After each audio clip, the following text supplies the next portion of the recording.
Ciao à tutti, je suis Pauline alias Maglia Ritorta et je vous accueille aujourd'hui dans ce second épisode de podcast consacré à tout ce que j'ai pu faire au mois de janvier 2021 au tricot et en crochet.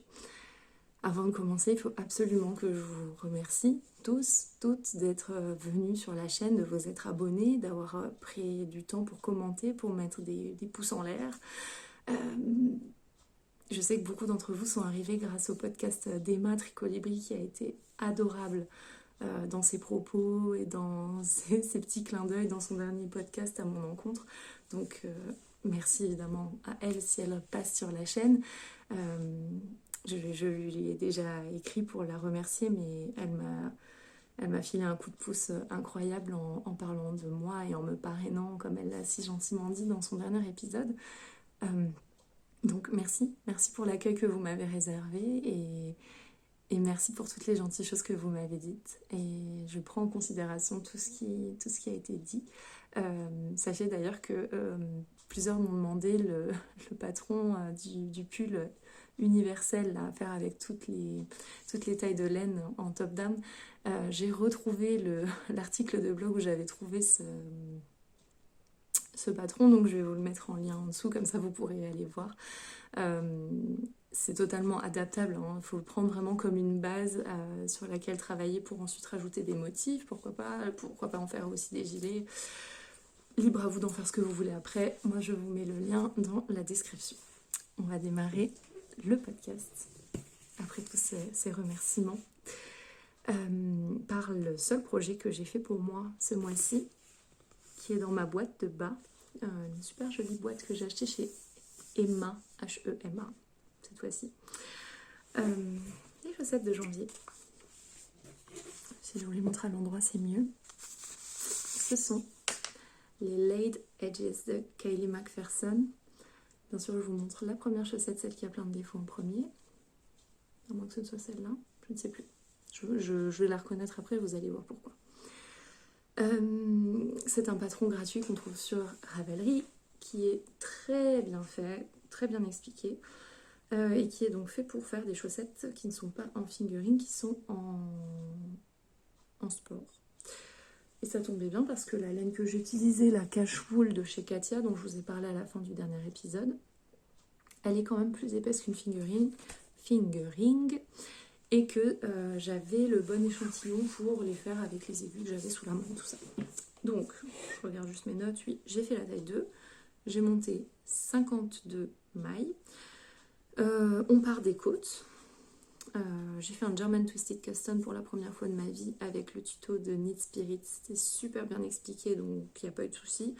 Et la deuxième chaussette, je l'ai fait sans regarder la vidéo, donc c'est assez vite rentré.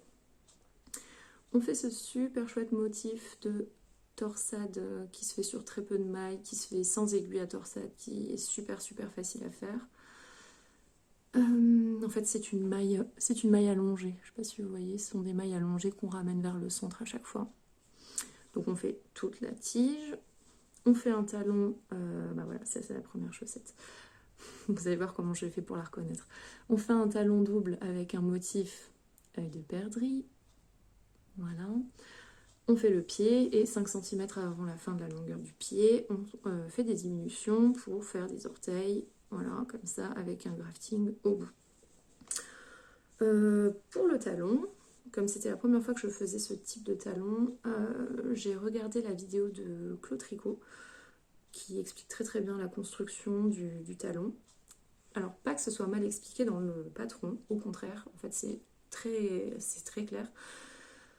Le souci, c'est que moi, j'ai besoin de visualiser en fait avant de me lancer quand je fais une nouvelle technique. C'est le seul moyen pour que je me lance sans appréhension. Donc, je regarde toujours une vidéo avant de commencer une nouvelle technique. Et ça s'est super bien passé, il n'y a pas eu de souci. Claudia donc, nous explique qu'il faut récupérer une maille pour pas avoir de trou. Bah, bingo, il y a un trou. Voilà. Sur la deuxième chaussette, c'est un peu moins flagrant, j'ai un petit peu mieux réussi. Et puis surtout, j'ai mieux réussi le motif. Pour une raison toute simple, c'est qu'en fait, je fais ma première chaussette et je me dis, sur le modèle quand même, on voit vachement mieux le motif œil de perdrix. Je comprends pas pourquoi sur ma chaussette ça se voit pas. C'est pas la laine, elle a une jolie définition, je comprends pas. Eh ben si, après j'ai compris, c'est qu'en fait en écoutant le podcast de Fiber Nation sur la servante écarlate, où elle parle du tricot dans la servante écarlate, elle parle du fait que le personnage de Serena Joy tricote ses mailles en verre d'une façon bizarre. Et en fait, la façon dont elle le décrit, c'est exactement la façon dont moi je le faisais. Ce qui fait que la façon dont je tricotais mes mailles en verre, twistais mes mailles, et il fallait qu'au rang suivant, sur mon rang droit, je récupère le twist, entre guillemets, en faisant mes mailles en doigt aussi d'une façon différente.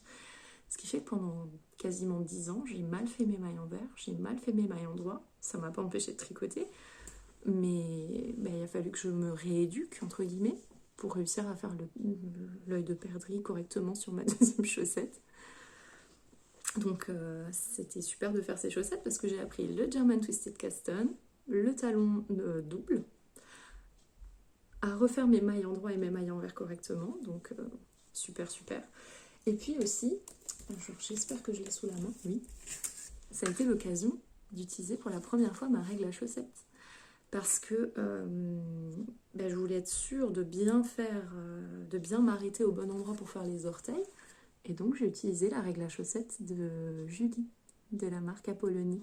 C'est super bien pensé. Je sais qu'elle va en sortir une nouvelle version bientôt. Ça c'est la première version. Et je suis super contente de l'avoir parce que ça va bien me servir pour ma boîte de bas du coup cette année. Voilà pour mes chaussettes du mois de janvier. La laine, je vous avais dit la dernière fois, c'est du 70% laine, 25% polyamide et 5% cachemire. C'est ultra doux à tricoter et une fois que c'est lavé, mais c'est mieux que tout. C'est mieux que tout, ça devient doux comme un nuage. C'est super agréable, donc j'ai hâte de pouvoir les porter. J'arrive plus à les plier pour les remettre dans leur petite étiquette. Alors j'ai fait ça parce que je trouvais ça cool de me les offrir dans un chouette packaging. Et puis j'ai marqué aussi surtout si c'était de la laine super wash ou pas parce que j'ai pas envie de faire de boulettes, d'avoir passé 1 an à attendre mes chaussettes pour finalement les flinguer à la machine, ce serait bien dommage. Donc chaussettes de janvier. Et puis on va poursuivre par la suite logique. Dans ma boîte j'ai la laine pour faire les chaussettes de février. En février, j'ai très envie, comme j'avais précisé dans mon Make 9 en fin d'année, de faire du jacquard. J'en ai jamais fait et je me dis que commencer sur des chaussettes ce serait pas plus mal parce que c'est petit et le motif de la chaussette que j'ai choisi de faire est aussi relativement simple, donc je ferai en février les On the Fence qui est en patron gratuit sur Ravelry, avec ces laines-là de chez Drops, donc la Nord, coloris 01, coloris 06. Voilà. Pour l'instant, rien d'autre à dire, je les ai pas tricotées, mais j'ai hâte de démarrer et de me lancer dans le jacquard, enfin. Voilà, pour le seul projet tricoté pour moi. Et ensuite, je n'ai tricoté et crocheté que pour tous les enfants qui sont nés ou vont naître autour de moi cette année. J'ai commencé, on va faire dans l'ordre chronologique, par du crochet. J'ai fait Jojo le lion. Je l'adore, je le trouve trop mignon. Qui est légèrement différent de ce qui est présenté normalement dans le livre. Donc il vient aussi du livre Les petits animaux de Cook Kay.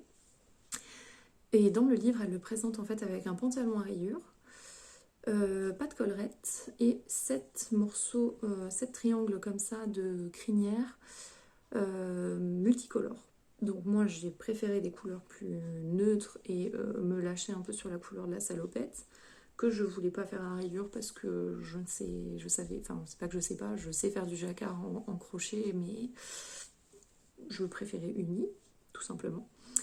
Et il est super chouette à faire. Il n'est pas difficile, mais il y a beaucoup de pièces en fait, puisqu'il faut les 2 ronds pour le museau, le nez, tous les triangles à faire pareil pour la crinière, les petites oreilles. Enfin, il y a plein de petits éléments à faire.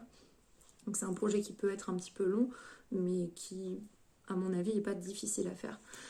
Ce que j'ai changé par rapport au patron de base, donc en fait on fait la tête, sur laquelle ensuite on vient coudre et broder tous les éléments. Voilà, le nez brodé un peu, voilà, je sais pas, la broderie c'est pas trop mon truc. Et ensuite on vient coudre les 7 triangles de la crinière. Bah, moi j'en ai pas fait 7 et j'ai eu du nez. Parce qu'en fait, je me suis dit que j'allais avoir du mal à, à coudre la tête et le corps ensemble, à les assembler si j'avais déjà les 2 triangles qui devaient venir en fait, un ici et un ici. Donc je les ai faits, mais je ne les ai pas assemblés. Et en fait, donc j'ai laissé la tête toute finie en attente. Je fais le corps, donc on démarre par les pieds, on fait la salopette, et ensuite on reprend du beige pour faire le corps. Et puis là, aïe aïe aïe, je suis là genre, ah bah si en fait il me reste 3 rangs à faire et j'ai plus de beige. J'ai plus de beige, mais en même temps, avec le couvre-feu, impossible de me rendre à la mercerie. J'arriverai jamais à l'heure, ça ferme à 5h30. Le temps que je fasse la route, j'y arriverai pas. Sur Rascol, il n'y a plus la couleur. C'est les fils d'ailleurs de chez Rico, les Rico Rumi, qui sont exprès pour les amigurumi. Donc je suis là, qu'est-ce que je fais bah, normalement, il n'y a pas la collerette. Bah, je me suis dit, bah tant pis, je reprends la couleur du nez. Je termine le corps avec les diminutions qu'il fallait finir pour faire le cou, entre guillemets. Et je lui fais une collerette. Et comme ça se voit pas. Et comme ça, je l'adore. Je le trouve trop chouette.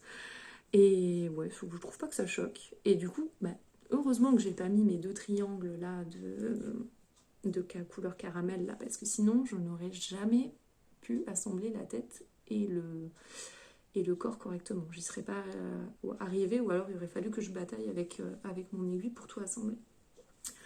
Donc voilà, Jojo, tout terminé, montre à l'arrière avec les petites bretelles qui sont croisées dans le dos. Je trouve qu'elle nous propose un niveau de finition qui est super. Alors là maintenant il est fluo, bien sûr, parce que je le tourne, il fait nuit, donc c'est que des lumières artificielles. Là on voit un petit peu mieux. Voilà, on voit bien là. Et autre chose que j'ai pas faite, c'est ici l'ourlet, entre guillemets, en maille coulée comme ici. Alors je l'ai pas fait, je l'ai défait plutôt, parce que la façon dont je l'avais fait, c'était pas joli. Donc plutôt que de laisser quelque chose qui ne me plaisait pas, j'ai préféré l'enlever. Voilà. Et je pense qu'il va plaire parce que j'ai fait un espèce de test en fait auprès de mes élèves. Faut savoir qu'entre midi, j'ai un petit projet en fait là-dedans. Voilà, donc je ramène des tout petits projets, une chaussette, du crochet, pour projeter un petit peu entre midi si j'ai le temps. Et donc là, les élèves m'ont vu avec le projet, ils m'ont dit, ils ont vu la tête en entier, ils m'ont dit ah non, il est trop mignon, c'est notre nouvelle mascotte. Ben non, on change pas de mascotte en plein milieu d'année, ils ont déjà Ellie qui est super mignonne. Mais donc voilà, ils l'ont déjà trouvé super chouette. Et moi aussi je l'aime beaucoup. Presque j'ai envie de m'en faire un. Il est super beau. Donc voilà, pas d'autres modifications. Je vous ai dit, les fils viennent tous de chez Rico, dans leur gamme Rico Rumi. Donc ce sont les toutes petites balles de 25 grammes de coton. Ah oui, et pour finir avec cette histoire au fait de beige, parce que je crois pas vous l'avoir dit, mais en fait, je croyais qu'il m'en manquait pour faire les 3 rangs, là, 4 derniers rangs. 3-4 derniers rangs. Mais en fait, non, j'avais acheté 3 pelotes et la 3e était rangée dans mon stock de fils, au lieu d'être avec tous les autres fils dans le sac à projet. Voilà, donc tout ça pour ça, mais finalement je suis contente du résultat quand même. Toujours en projet pour petit, j'ai voulu faire un Berly bonnet. Je pense que c'est comme ça qu'il s'appelle, c'est un patron gratuit sur Ravelry. Et la designer c'est Pure Stitches. Alors, je l'ai fait avec les restes de mon alpaca drops coloris gris foncé mix que j'avais utilisé pour le pull ambroise que je portais dans le précédent épisode. Et j'ai pas du tout aimé. J'ai pas du tout aimé tricoter ce bonnet. Je trouve le résultat super mignon. Mais alors, à tricoter, ça m'a pris beaucoup de temps parce que déjà, c'était de la fingering toute seule. J'ai pas trouvé le patron particulièrement clair, alors que dans la description c'est écrit c'est un patron limpide, facile pour démarrer les béguins et tout. Ben, j'ai pas trouvé. Par exemple, tout au début, on nous dit donc on fait les côtes 1-1. Ensuite, on change de taille d'aiguille et on nous dit répartir tant de diminution. On ne sait pas si ça se fait sur un rang, on ne sait pas si ça se fait sur toute la longueur du point mousse, on ne sait pas trop. Donc ce qui s'est passé, c'est que j'ai dû passer je ne sais pas combien de temps à lire les commentaires sur Ravelry parce que il se trouve que j'ai pas été la seule à me poser la question. J'ai finalement compris que, je vous le dis, hein, si jamais vous avez envie de le faire, et si vous ne savez pas, ça se fait normalement sur le premier rang de point mousse. Elles se font toutes sur le même rang, les diminutions. C'est pour compenser apparemment le changement de taille d'aiguille. Et voilà, donc on fait, après la construction, je pense qu'elle est assez classique. Donc côte 1-1 sur 3,5 cm, du point mousse en aller-retour. On reprend tout en circulaire ensuite pour faire une couronne de diminution. Et voilà, les bords sont laissés dans la nuque, les bords sont laissés comme ça, il n'y a pas de reprise d'émail. Voilà, ça se termine comme ça. Et pour les petites ficelles, les petits liens pour fermer le béguin, c'est pareil, il me semble pas qu'elle préconise, elle dit il y a plein de façons de les faire. Voilà, je crois que c'est comme ça que c'est écrit dans le patron. Alors oui, effectivement, il y a plein de façons de les faire. Donc moi, ce que j'ai fait, c'est que j'ai pris mon crochet, j'ai fait une chaînette et j'ai fait un aller-retour en fait dans ma chaînette et j'ai fixé ça dans les coins de mon béguin. Voilà. Donc ça m'a pris du temps parce que j'étais pas emballée par le patron en fait. La laine, elle est chouette, elle est douce, je l'aime toujours, autant que quand j'ai tricoté mon pull en boise, mais j'étais pas très très emballée par l'idée de ce béguin. Ce qui n'a pas empêché, mercredi, de faire un deuxième béguin, pas avec le même patron. Cette fois-ci, je me suis servi du béguin du Charlie's Day Set de Along avec Anna, que j'ai acheté, que j'ai téléchargé quand elle a fait sa promotion pour son anniversaire, en prévision de tous ces enfants qui naissent autour de moi. Et là, cette fois-ci, je me suis dit, allez, je le fais en taille naissance pour voir comment ça se passe avec un autre patron. Bah, ça se passe bien, ça se passe même très bien. Anna explique super bien ses patrons. Là, en plus, là, c'est tricoté en diquet, donc ça va beaucoup plus vite. Ça m'a pris 2 jours. Voilà. L'autre, il m'a pris 2 bonnes semaines. Donc, pour la construction, c'est à peu près la même chose finalement. On fait des côtes, 1-1. Ici, c'est pas du point mousse, c'est du jersey. On reprend tout en rond. On fait une couronne de diminution. Et les mailles sont relevées en bas dans la nuque. Par contre, cette fois-ci, pour faire une petite bordure en côte. Et elle nous explique comment faire le lien avec un I-cord. Et elle nous explique donc comment faire un I-cord.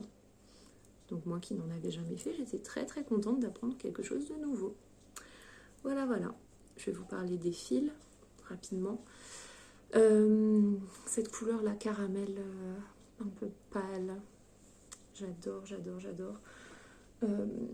C'est un fil acrylique. Alors cette fois-ci, c'est pas la Royale de chez Zeman, mais je vais vous en reparler, vous inquiétez pas, il y en aura.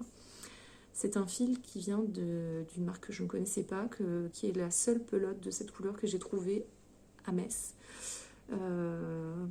Les gens qui vivent en Lorraine, dites-moi où est-ce que vous vous fournissez en laine, en boutique physique, parce que moi j'ai l'habitude de fréquenter la mercerie de Talange, et là j'étais sur Metz, je me suis dit bon allez à Metz, je vais bien trouver, non, on ne trouve pas grand chose à part chez Eurodif en centre-ville à ma connaissance, et donc ça c'était la seule pelote qu'ils avaient dans ce coloris là que je voulais absolument. La marque c'est Himalaya et c'est la qualité Everyday qui est de l'acrylique, 100% acrylique, anti-bouloche, précisé sur l'étiquette, anti-bouloche, parfait pour les enfants, la layette et tout ça. C'est très doux, la couleur est super jolie. Et j'en ai acheté qu'une seule pelote. Et après, je vais vous dire pourquoi je regrette d'en avoir pris qu'une seule. Et donc juste en contrastant pour faire les pompons, d'ailleurs les pompons, j'en avais pas fait depuis au moins 10 ans, 15 ans, j'en sais rien.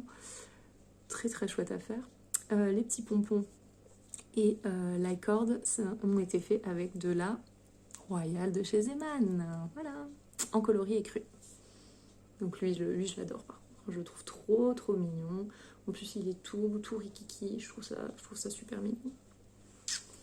Je vais le poser à côté et je vais vous parler de ce pourquoi je regrette de n'en avoir qu'une seule et ce pourquoi je vais sûrement devoir retourner à Metz acheter une nouvelle pelote. C'est que dans mon Mac 9, toujours, je vous avais parlé, donc là j'ai terminé de vous parler de mes projets terminés. Oui, je passe aux encours. Dans mon Mac 9, j'avais dit que j'avais envie d'apprendre le jacquard, donc ça va être fait en février, et la brioche. Tada! Alors, tada! Je commence bien en vous montrant pile le seul endroit où je me suis trompée. Bon bah, dommage. Tada! Voilà. C'est le... Alors attention. Rumpelstiltskin de chez Len Biscuit. C'est un patron gratuit qu'on retrouve sur leur site. Vous le trouvez aussi sur Ravelry, mais avec le nom de la designeuse qui s'appelle Louise. Je vous mettrai tout en bas pour pas vous dire de bêtises, mais donc le Rumpelstiltskin qui est un tour de cou. Voilà, tac. Un grand tour de cou avec de la brioche. De la brioche qu'on fait tout droit, il n'y a pas d'augmentation, il n'y a pas de diminution, brioche bicolore sur des aiguilles circulaires. Donc, je suis super enthousiaste de ce projet. Je l'ai monté ce matin, donc il n'y a pas beaucoup avancé encore. Et donc, le patron me dit, voilà, c'est un super patron pour démarrer la brioche, tout ça. Et en fait, première section de brioche, faire de la brioche à l'endroit, faire de la brioche à l'envers. Alors il y a un lien en dessous pour aller voir une vidéo qui a été certainement faite par la designeuse. Et donc en fait je me suis dit bon bah je vais aller sur YouTube, je tape comment faire de la brioche en circulaire et la première vidéo qui est apparue, je vais vous la mettre aussi en lien parce que si vous voulez démarrer la brioche, elle est exceptionnellement bien expliquée, c'est très très clair. Du premier coup j'ai réussi. Sauf là où je vous ai montré tout à l'heure où mon fil caramel là, est passé au-dessus de ma côte écrue, tant pis. Mais donc très très bien expliqué, elle explique d'une façon où en fait on retient, comme on dit, la musique du point. C'est-à-dire que là maintenant je vais reprendre mon prochain rang, je sais comment le faire, j'ai pas besoin de revoir la vidéo, j'ai pas besoin de voir une note. Enfin, j'ai pas eu besoin de prendre des notes et tout, j'ai trouvé ça finalement facile. Alors que la première fois où j'avais essayé, avec des explications écrites, ça n'avait pas du tout fonctionné. Donc comme quoi, comme je vous le disais tout à l'heure, moi il me faut vraiment une vidéo avant de me lancer parce que sinon ça fonctionne pas. Et donc, on voit bien la brioche bicolore, donc là je suis sur l'endroit, avec la brioche, les côtes blanches sur fond caramel à l'endroit, et sur l'arrière, les côtes caramel sur fond plus clair. Mais le problème, c'est que, comme je vous disais tout à l'heure, ça, j'en ai qu'une seule pelote. Donc il va falloir que je retourne en acheter une deuxième. Sinon, je ne finirai jamais. Et donc, c'est les deux mêmes fils que pour le petit béguin de tout à l'heure. Voilà. Je suis trop contente de ce projet. Trop contente. J'ai hâte qu'il avance. J'ai hâte de le porter surtout. Voilà. Très contente de ce projet. Enfin, mon dernier en cours, et pas des moindres, je vous en ai parlé à la fin de ma vidéo la dernière fois, mais je ne voulais pas montrer parce que je ne l'avais pas avec moi, j'étais pas chez moi, j'étais chez mes parents. La mosaïque blanquette de chez Pearl Soho. Alors, la mosaïque blanquette de chez Pearl Soho, j'adore le motif. J'adore les couleurs que j'ai choisies qui sont, je vous le donne en mille, des fils. Du fil royal de chez Zeman qui restait dans mon stash. Cette couleur-là est moins orangée, elle est plus brique en réalité.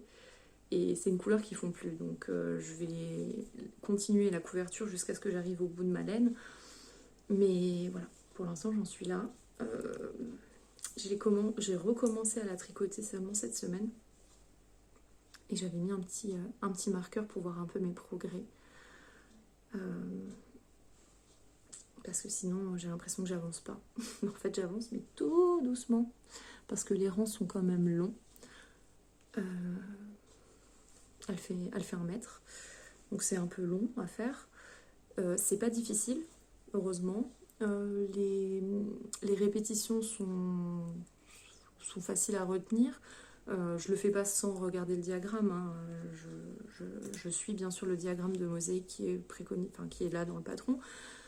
Mais disons que les répétitions là qui sont entre les super anneaux marqueurs de Julie, j'adore. Ils sont en forme de gouttes. Hein, comme ils sont beaux. Julie Apollonie. Donc tout ce qui se passe ici, ça se retient facilement. Donc en fait, j'en fais une et ensuite, pour tout le reste du rang, j'ai plus besoin de regarder. Mais c'est long, c'est très très long. Alors, j'arrête pas de trifouiller mes cheveux. Désolée, hein. Je sais pas quoi en faire, il y en a trop. Voilà. Elle est trop belle, j'adore le motif, j'adore les couleurs ensemble, je trouve ça très beau, mais alors c'est long, et j'ai l'impression de ne pas avancer. Donc je vais laisser ce petit marqueur jaune, voilà, et comme ça la prochaine fois, au mois de février, quand on se retrouvera, j'aurai mis un marqueur d'une autre couleur et on verra si j'ai avancé un peu ou pas. Mais pour l'instant j'ai l'impression que je stagne, et c'est dommage parce que je la trouve trop jolie. Elle n'est pas pour moi, elle est pour offrir aussi à un des bébés qui arrivent dans ma famille. Voilà pour les projets en cours. En projet futur, donc, je vous ai parlé de la paire de chaussettes pour la boîte de bas, donc la paire du mois de février. D'ailleurs, je fais partie du cal sur Ravelry, le cal d'Emma Tricolibri. Je l'ai peut-être dit au début, je m'en souviens plus. Mais en tout cas, si vous êtes intéressé, si vous aussi vous faites une boîte de bas, je vous invite à venir nous rejoindre parce que c'est très sympa. Il y a beaucoup d'entraide, il y a beaucoup de partage d'idées et je trouve ça super. Voilà, je crois que c'est tout en fait. Je voulais juste vous montrer 3 magnifiques choses que j'ai reçues à Noël en rapport avec ma passion du fil et en rapport avec ma boîte de bas. J'ai reçu à Noël 3 écheveaux de fil fingering de laine à chaussettes de La Féfil. Je l'adore. J'ai déjà tricoté des fils de La Féfil, je vous en ai parlé dans le premier épisode. Je l'ai rencontré au festival Exceptiolaine l'année dernière. Ça avait été très très sympa, elle s'était montrée super disponible et très très gentille. Et donc j'avais dit à mes parents que cette année j'allais tricoter une boîte de bas. Et que voilà, s'ils voulaient me faire un cadeau en rapport avec la laine, ils pouvaient aller voir sur le site de La Féfil. Et ils m'ont fait une super belle surprise. Ils m'ont acheté 3 écheveaux. Donc, le premier, c'est le coloris Havana, donc dans la base Merino Superwash 75% et 25% nylon. Coloris super joli. Un orangé un peu pastel avec des speckles minuscules gris. C'est trop beau, j'adore. Dans la même base, le coloris Lémur, qui est un Lémur, qui est un coloris gris. Je sais pas pourquoi j'ai répété 3 fois le nom. Qui est un coloris gris avec une toute petite pointe de beige. Là, on le voit pas. Comme d'habitude, c'est un petit peu fluo. Voilà, là, on voit mieux. C'est un peu grège. C'est très très beau. Et enfin, vous l'avez vu tout à l'heure, je sais pas pourquoi je fais un suspense comme ça, je vous les ai montrés ensemble. C'est le coloris Popeye, mais c'est pas la même base. Oui, c'est le coloris Popeye. C'est la base 75% Merino, non superwash, et 25% de soie. Et c'est un fil magnifique. Kaki, parce que comme vous voyez, je n'aime pas du tout cette couleur. Voilà. Très très beau, la laine est nuancée, j'ai hâte de tricoter ces écheveaux-là. Et donc, j'ai une requête pour vous. Est-ce que vous pouvez, s'il vous plaît, dans les commentaires, me donner des noms de patrons de chaussettes un peu travaillées que vous avez faites, parce que je me vois pas du tout mettre en pelote ce genre d'écheveau pour faire des chaussettes à la vanille. Je veux des chaussettes très travaillées. Le fil est super beau. Je veux des chaussettes exceptionnelles avec ça. Donc je sais déjà que ce coloris-là, je vais l'utiliser pour faire les Poet Socks. Celles qui vont avec le pull Poet Sweater de chez Sari Nordlund. C'est sûr et certain, même si la dentelle m'a l'air d'être un peu compliquée, mais j'ai envie de m'accrocher, j'ai envie de les faire. Dans ce coloris-là, je trouve que ça va être super super joli. Et donc pour ces deux autres coloris, n'hésitez pas dans les commentaires à me donner vos suggestions de patrons. Je vais noter tout ça et aller voir. Parce que oui, je veux des super super super patrons pour cette super super super belle laine. Voilà, je crois que j'ai tout dit. Je pense que oui. Maintenant on est à peu près bon. L'épisode est un tout petit peu plus long que la dernière fois. J'espère que ce sera pas trop long. J'espère que vous avez passé un bon moment en ma compagnie, que les projets que je vous ai présentés vous auront inspiré. Et je vous souhaite un bon mois de tricot en février, un bon mois de crochet, un super moment créatif et on se retrouve fin février pour le bilan du mois. Ciao à tutti!